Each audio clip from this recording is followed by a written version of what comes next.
album. It's funny because I had an idea to make an album where I would travel around the country, I would interview people, and then write songs loosely around the people and the places and the stories that I heard.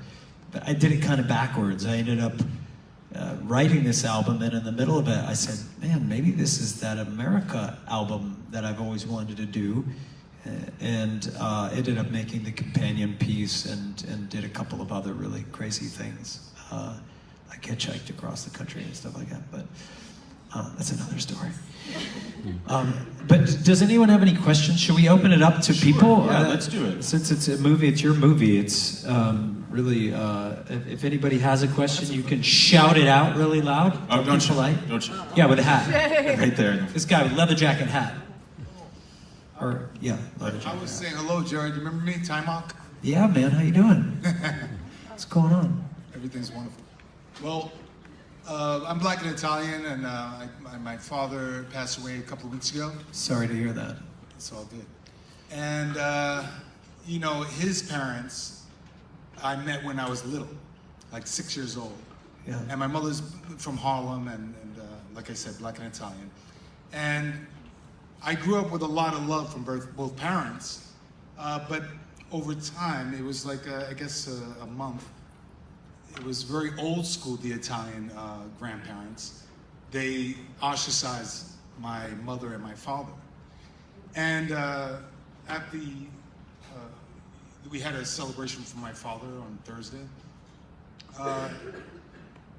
There was an old friend of his that grew up with him since he was 6. And I always wanted a relationship.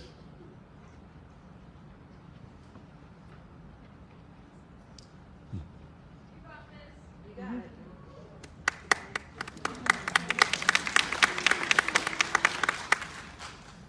With my grandparents.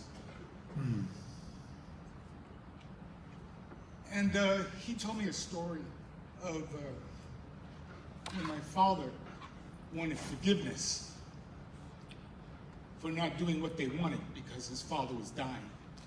And they drove to see him. And my grandfather's friends and I think his brother pulled a gun out, you know. But my father didn't care, so he went in and started shaking his legs and holding him and trying to. And he basically said, go with God. People don't understand the pain that just goes through generations. And it's like, it's such a, you know, I just want to say that. I appreciate you sharing that. Thank you. I'm sorry for your loss. It's interesting watching the film with people for the very first time. You know, you get struck by things in a way that you didn't before, an emotional component. You know, I was quite moved a couple of times where I wasn't before in the editing room, you know, and I found things funny because other people found them funny. But, you know, the shared experience of, that's what's so great about having a venue to, you know, share your work like this, is to experience it collectively, you know. I mean, that's a very special thing, but, you know, I appreciate your words. Anybody else? Maybe on the end? Yeah, a lot of questions. Sure. Yeah. Striped sweater? Yes. Yeah. Hi. First of all, congratulations on the film. That was beautiful. And Thank you. awesome.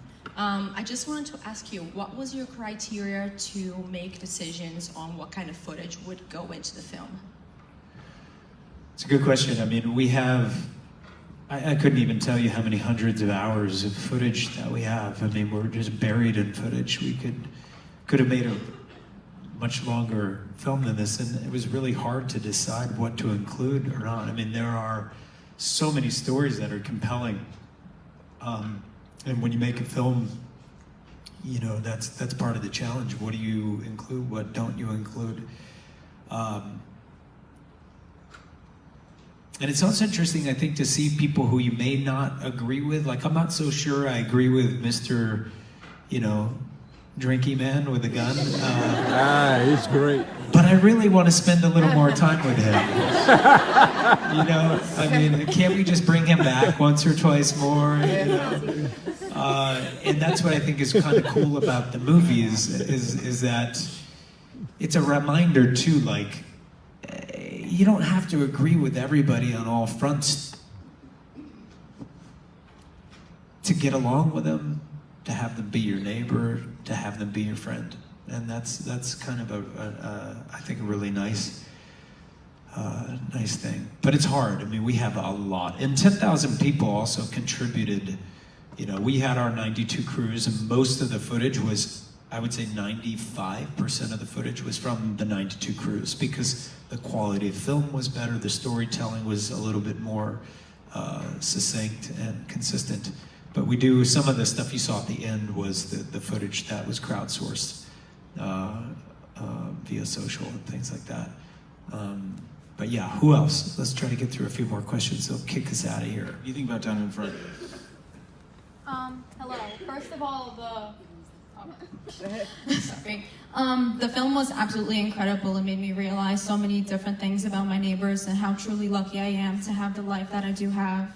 And also, I was wondering, I know that you asked all people, even some around the world, to send you footage of what they think of America and what is important to them. And I was wondering, what are some interesting things that people not from the United States have said about the country that we live in here, and how they relate or do not relate to what we are experiencing? Should I tell you the truth? Always. You could probably imagine, but you know, I did ask people from all over the world to send in their thoughts, because I was thinking of including that. You know, you got to ask your neighbors what they think if you want to get an accurate depiction of who you are. But we didn't end up using that footage. We kept it within the States, with the exception of the space station at the end, and things that were broadcast on the news or radio were also fair game. But you know, it's hard as well when I sit and watch it to remember, like, wow, this is all one day, and just the tip of the iceberg. I mean, there's a lot that happens in this country, and but the footage that we got from out of the States was from outside ex-US was pretty brutally honest. It was it was interesting. Who else? We maybe take somebody in the back. Yeah, who's in the back? Raise them high. Here we go. Yes, ma'am. The highest hand raised. I guess that would be me. Hi. Congratulations on the movie. It was Thank you. absolutely beautiful. And thank you for very, in my opinion, accurately representing the feelings within the Muslim community as well. I really do appreciate that. Absolutely. The question that I have for you is, what was the most poignant lesson you learned throughout this entire process? Because obviously you have many walks of life, many different backgrounds and creeds. What to you was the most important lesson that you learned through this process? I mean, it's always a good reminder that, you know, ideas are pretty worthless unless you do something about it. And this is a film that was an idea for a very long time, but it's really fun to see it become a reality. To kind of dig in and to get a great group of people together and go make something happen.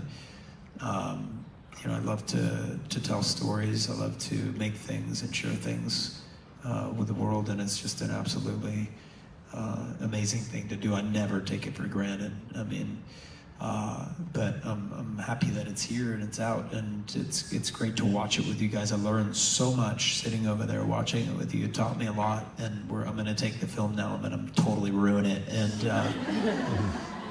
make it, you know, just 5-minute episodes for Instagram. It's for the Instagram model. They are people too. I think we have time for one more. Well, who's got the best question here? Oh, how about a gentleman here with it, who's earned the gray hair? He's earned it. He's gonna shut me down now. Son, you have no idea. Is it on? Can you hear me? I can hear you. Great. Hey, I grew up in the Midwest where people stood when the flag came down the street and they Pledge of Allegiance. And it seemed like the film was awfully dark. And either you didn't find that out there or you didn't think it was worth including. No, we did find quite a bit of optimism, and I feel like it's in the film. But we didn't ask people to go out and film dark stuff. I think we were specific about some things, that events we wanted to capture, certain people we wanted to spend time with, but we didn't dictate what stories people told. We didn't dictate their point of view. As you can see, we went to every single state in the country, so we didn't avoid areas. And I don't know. I mean, it is dark, but I do hear in the film a surprising amount of optimism. I hear that people go, "Yeah, shit's pretty tough right now, but I still think we can do it," which is pretty incredible. And I think what's so important about America and the American dream is we have instilled inside of us that this idea that with hard work, with passion, with the help from our friends and neighbors, that anything is possible. And I still took that away personally from the film, but it's a tough world out there for a lot of people in this country, and I think that's what we see. But I didn't write the script. I'm just the messenger here. So it's really your movie. It's not mine. I just held up the mirror with the help of 92 other people. So. Thank you guys so much. I really appreciate it. Thanks for your question, man. Everybody, don't forget the film is eligible for the Audience Award. Don't forget to vote. Don't forget the Audience Award. You can vote. Even if you hated the movie, you can vote for the Audience Award. Thank you. And special thanks to Interscope and Emma Lebro. Thank you, guys.